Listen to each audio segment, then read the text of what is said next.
Hi guys, కంచిలో బంగారు వెండి బల్లి ఉండే శ్రీ వరదరాజ పెరుమాళ్ టెంపుల్ని ఎప్పుడైనా దర్శించుకున్నారా?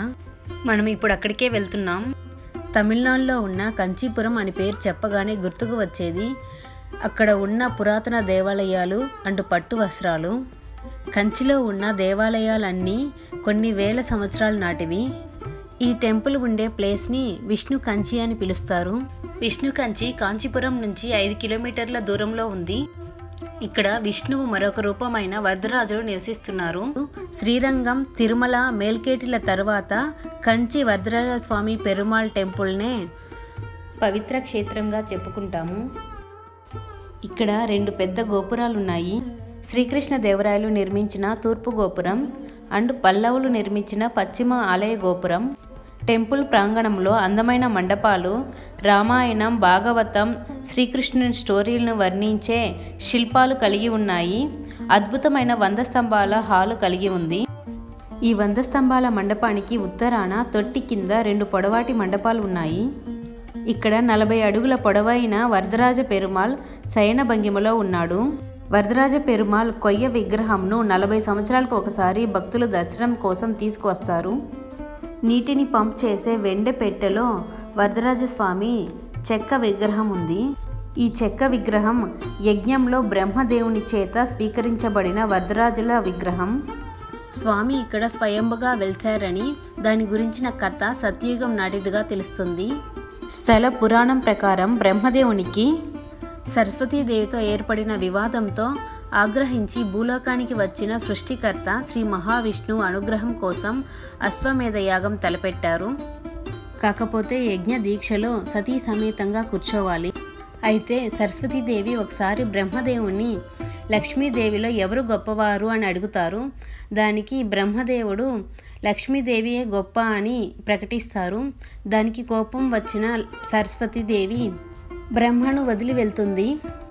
అదే సమయంలో బ్రహ్మదేవుడు యజ్ఞం చేయాలనుకుంటాడు.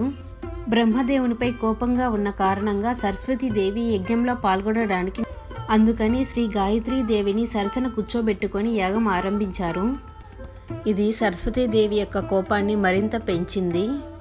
సరస్వతీదేవి నదీ రూపంలో వేగంతో ప్రవహిస్తూ యజ్ఞవాటికలను ముంచివేయబోగా శ్రీ మహావిష్ణువు అడ్డుగా శయనించి ప్రవాహాన్ని పక్కకు మళ్లించాడు.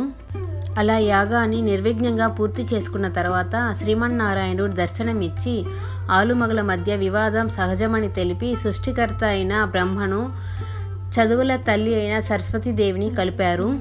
పద్మాసనుడు, దేవతలు, మునులు స్వామిని ఇక్కడే స్థిర నివాసం ఏర్పరచుకోమని ప్రార్థించారు. అలా స్వామి ఇక్కడ కొలువు తీరారు. ఈ టెంపుల్లో పెరుందేవి తాయార్, నరసింహస్వామి, శ్రీ రామానుజ అల్వారుల సన్నిధులు ఉన్నాయి. శ్రీ పెరుందేవి అమ్మవారిని దర్శించిన తర్వాతే శ్రీ వరదరాజ పెరుమాళ్ స్వామిని దర్శించాలి. పై అంతస్తులో వరదరాజ స్వామి కొలువై ఉన్నారు. వరదరాజుల స్వామి సన్నిధి కింద గ్రౌండ్ ఫ్లోర్లో నరసింహ మందిరం ఉంది. దాని తర్వాత పై అంతస్తులో వరదరాజ స్వామిని దర్శించుకోవాలి. వరదరాజ పెరుమాళ్ స్వామి దర్శనం తర్వాత బయటకు వచ్చేటప్పుడు పైకప్పుకు ఒక రాతి దూలం పైన చెక్కిన బంగారు బల్లి, వెండి బల్లి తాకాలి.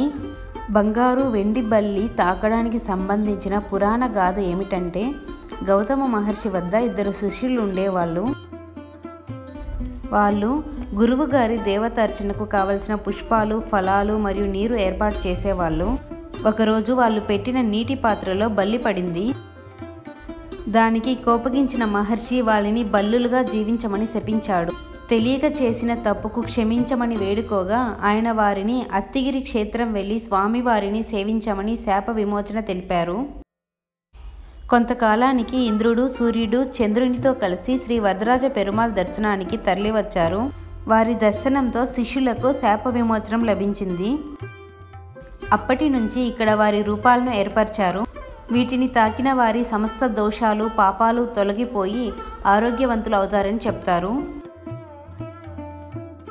23 ఎకరాల స్థలంలో ఉండే ఈ టెంపుల్ని ముందు కంచిని పాలించిన పల్లవరాజు, రెండవది నందివర్మ క్రీస్తు శకం 8వ శతాబ్దంలో నిర్మించినట్లు తెలుస్తుంది. కంచిలో చాలా ఆలయాలు ఈయనే నిర్మించాడు. తరువాత చోళరాజులు పూర్తి స్థాయిలో అభివృద్ధి చేశారని చెబుతారు. టెంపుల్ ఆవరణలో అనంత సరోవర అనే పవిత్ర పుష్కరిణి ఉంది. ఈ టెంపుల్లో హిందూ మతం పండితుడు అయిన రామానుజాచారి నివసించారని చెబుతారు.